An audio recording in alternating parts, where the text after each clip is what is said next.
He was trapped, his right arm pinned under a massive boulder in the middle of a desolate canyon. 5 days had passed, and every attempt to free himself had failed.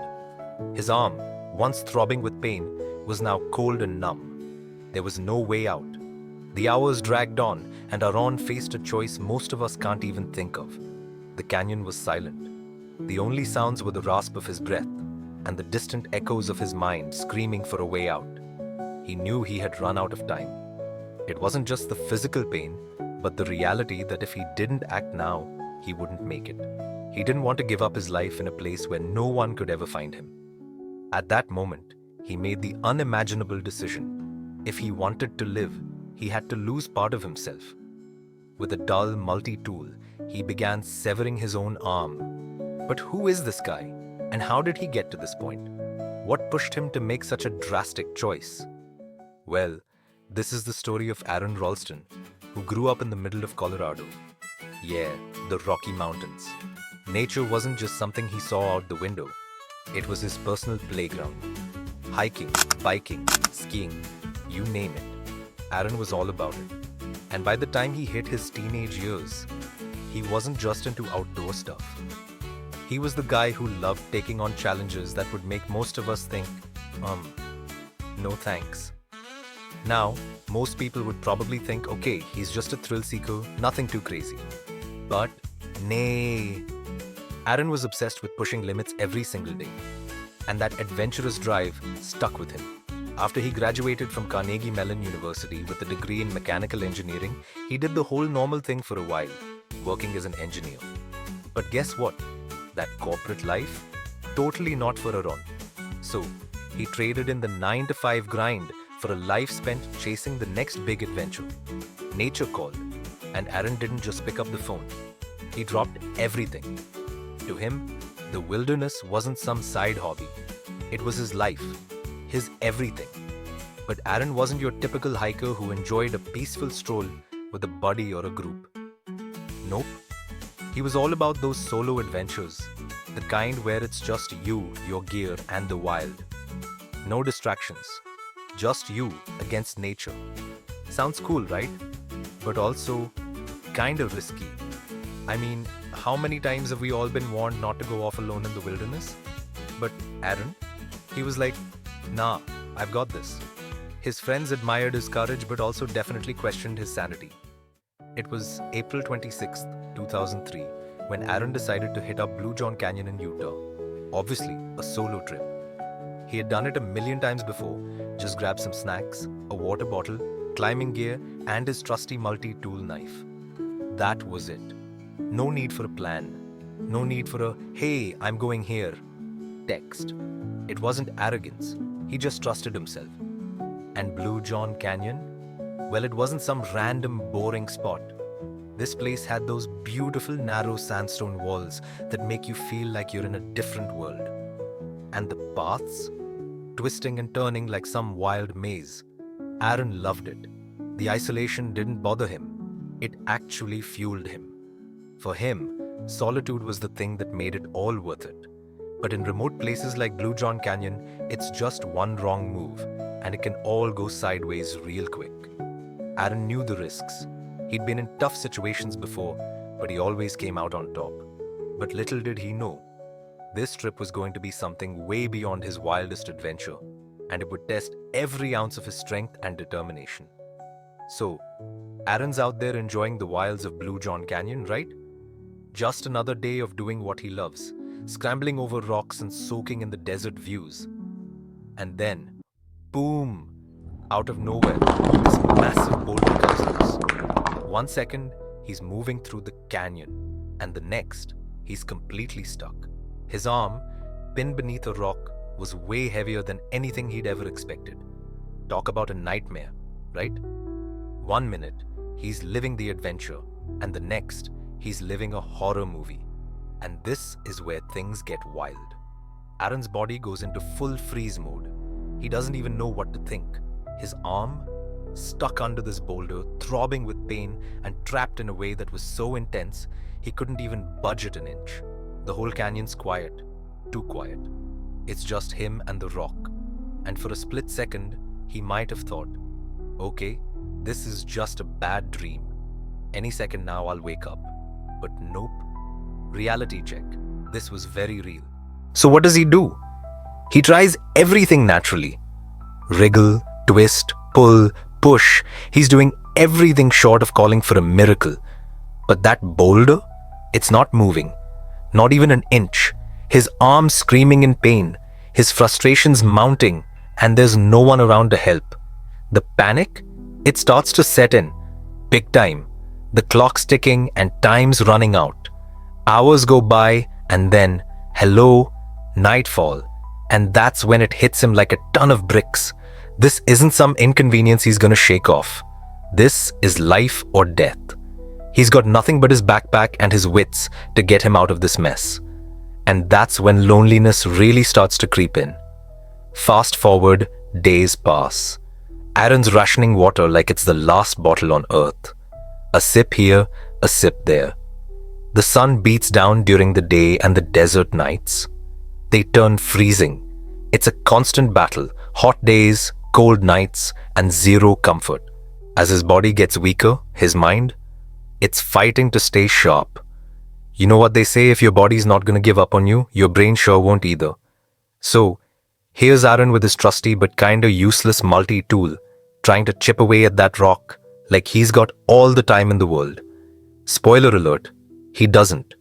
Each strike against that boulder feels more and more pointless. But what else can he do? At least he's doing something to keep his mind from going off the rails. And then it gets real dark. He starts recording messages. Yeah, you heard that right. First, it's just him talking about the day, keeping it together. But as the hours turn into days, those messages get more somber. You can hear it in his voice, the hope starting to fade, just a little bit. And every time he talks about his family, about his love for them, you can feel that deep sense of, maybe I'm not going to make it out of this. But he was Aron Ralston, and he's not giving up. Even when things look impossible, even when it feels like that rock is never going to budge, his will to survive stays stronger than anything else. Because no matter how bad it gets, there's always that flicker of hope. And let me tell you, he's got no clue what's coming next. The decision that's about to hit him, it's the kind of decision no one should have to make. His life and his arm. The idea started small, like a seed in his mind that grew larger with every passing hour. It was the only thought that made sense in a situation that seemed entirely impossible. Aron's been stuck for days, trapped by a boulder that's not going anywhere. His arm pinned, he's dehydrated, and every attempt to free himself has been a bust. He's running out of time and options. At this point, Aron's facing the hardest decision anyone could ever imagine. Does he die here, or does he do something unthinkable to save himself? And by unthinkable, we're talking about cutting off his own arm. Now, I know what you're thinking. How do you even come to terms with that? It's not like he had a choice. His arm, it was the only thing between him and death. And deep down, Aron knew this. He didn't have time to sulk. If he hesitated, he wouldn't make it. So, yeah, he had to make the call. And just like that, Aron starts preparing. A tourniquet first. He wraps it tight around his upper arm. You know, the kind of tourniquet you'd see in a first aid kit, but not this time. This one's a bit rougher in the desert. He's got his trusty multi-tool knife, definitely not surgical grade. And here comes the terrifying part. He's got to cut through his own arm. Yeah, you heard that right. His own arm. Terrifying. At this point, his hands are shaking so badly it's like they have a mind of their own. But you can't hesitate in situations like this. So with a deep breath, he steadies himself. He's done everything he can. Now, it's time for the hardest part. The first cut, brutal. Intense pain shoots through him, but he doesn't stop. Just the thought of it is horrifying. He just keeps going. And each cut, it's like slicing through muscle, tissue, nerves, and maybe a bit of his sanity.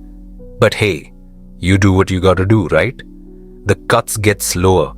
The pain intensifies. But Aron's not backing down. This is his survival story now. Every slice of that knife is a reminder of his strength. Yeah, it's horrible. But Aron's got the courage. His willpower, it's stronger than any rock. Finally, after what feels like forever, he's free. His arm, gone. It's lying there in the sand like a trophy of his struggle. And you know what? There's no sweet relief. Not yet. He's still in the middle of the desert, bleeding out, feeling like he might pass out any second.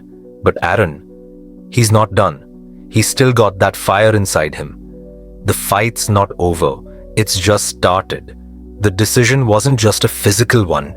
It was a testament to Aron's unyielding will to live. It was a choice that demanded everything from him.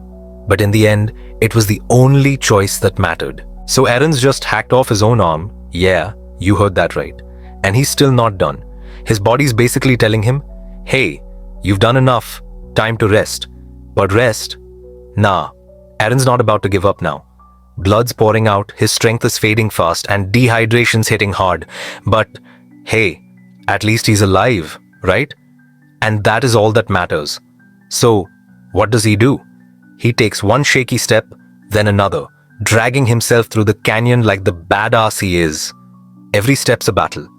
He's limping, his body screaming at him, but Aron's not stopping. The canyon's brutal, empty, and no help's in sight.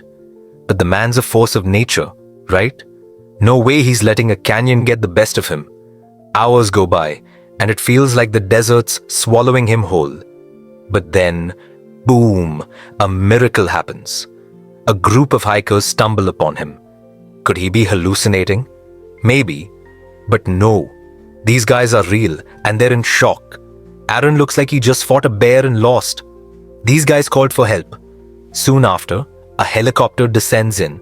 The sight of this battered guy barely standing like something out of a movie. The rescuers can't believe it. How is he still alive? They must be thinking. But Aron, he's just thinking one thing: I'm getting out of here. And get out? Yes, he does. In the hospital, doctors can't believe how this guy's still standing. They call it a miracle. But for Aron, it's just a Tuesday. And honestly, it's not just a rescue. It's proof that true willpower is a force of nature. Aron didn't just survive. He showed everyone that if you want something bad enough, you'll fight for it, no matter what. Alright, so finally, Aron gets rescued, right? But hold up, this is where things really start to get interesting. The rescue, that's just the warm-up. Now comes the real stuff. Aron's got this shiny new prosthetic arm. At first he's struggling, what do I do with this thing? But, you know Aron, nothing is impossible for that guy. And just like that, the prosthetic arm goes from a weird, awkward tool to something that could win Best New Accessory. It's not just an arm anymore, it's a symbol. A reminder that nothing can keep him down for long.